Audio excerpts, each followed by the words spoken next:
L'incivisme de Barre de Wevey face au coronavirus. Et ce qui ne devait pas arriver arriva, c'est la confusion.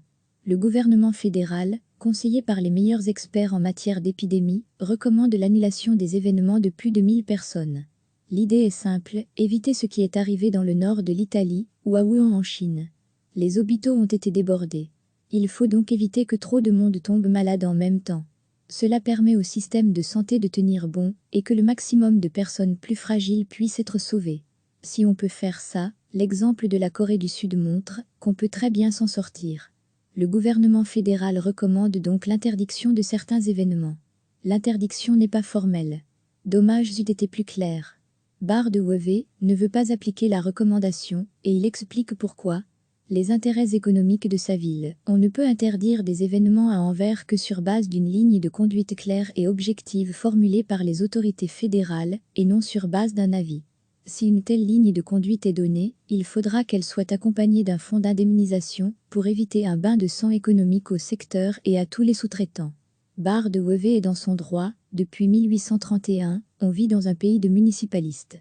La lasagne institutionnelle n'a rien à voir ici. Ce sont les bourgmestres qui ont les premiers pouvoirs en matière de sécurité, de salubrité sur leur territoire. Quand le problème est étendu sur plusieurs communes, c'est le gouverneur qui prend les décisions. Si le danger est national, le fédéral peut reprendre la main. Mais pour des mesures de restriction fortes, il faut passer en FA3, le plus haut niveau de gestion de crise. Le fédéral ne l'a pas fait. Pour prendre ce genre de mesures d'interdiction, il aurait sans doute fallu passer en FA3, le plus haut niveau de crise. Le fédéral dispose alors de beaucoup de pouvoirs.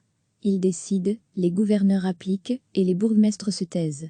Degré, à lire aussi, notre dossier sur le coronavirus, car l'attitude de Barre de Wevey le prouve malheureusement, on n'est pas à l'abri de l'incivisme et de bassesse sur un sujet aussi sérieux que le coronavirus. La FA3 on n'y est pas encore. On y sera sans doute bientôt, si trop de monde réagit comme Barre de Wevey. Le meilleur allié du coronavirus, c'est l'incivisme. Comment qualifier autrement le refus de respecter l'esprit d'une décision prise avec les meilleurs spécialistes de santé publique du pays? Bien sûr, recommandation n'est pas interdiction. Le sens des mots est du côté de Barre de Wevey. Mais la consigne était claire. L'esprit des mots, c'était solidarité et responsabilité. Cet esprit imposait aux responsables de ce pays d'appliquer, sans broncher la recommandation pour le bien de tous. Barre de Wevey hier a manqué de solidarité, manqué de responsabilité, manqué une occasion de se taire. Recevez chaque matin l'essentiel de l'actualité. Et ce qui ne devait pas arriver arriva, c'est la confusion.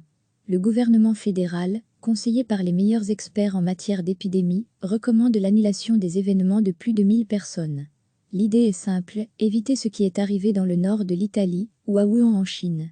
Les hôpitaux ont été débordés. Il faut donc éviter que trop de monde tombe malade en même temps.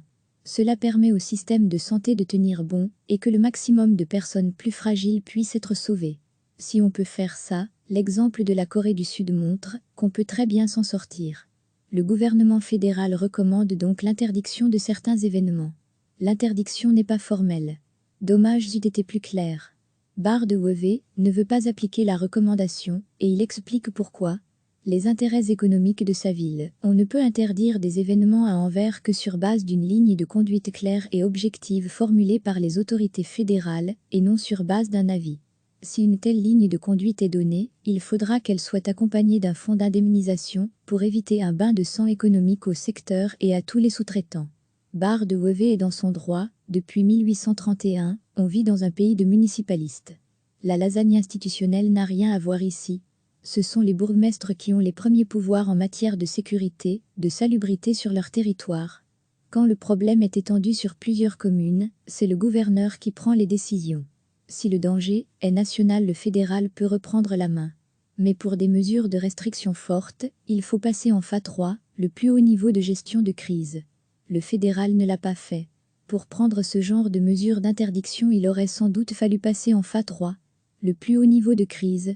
Le fédéral dispose alors de beaucoup de pouvoirs. Il décide, les gouverneurs appliquent, et les bourgmestres se taisent. Degré, à lire aussi, notre dossier sur le coronavirus, car l'attitude de Barre de Wevey le prouve malheureusement, on n'est pas à l'abri de l'incivisme et de bassesse sur un sujet aussi sérieux que le coronavirus. La FA3 on n'y est pas encore. On y sera sans doute bientôt, si trop de monde réagit comme barre de Wevé. Le meilleur allié du coronavirus, c'est l'incivisme. Comment qualifier autrement le refus de respecter l'esprit d'une décision prise avec les meilleurs spécialistes de santé publique du pays? Bien sûr, recommandation n'est pas interdiction. Le sens des mots est du côté de barre de Wevé. Mais la consigne était claire.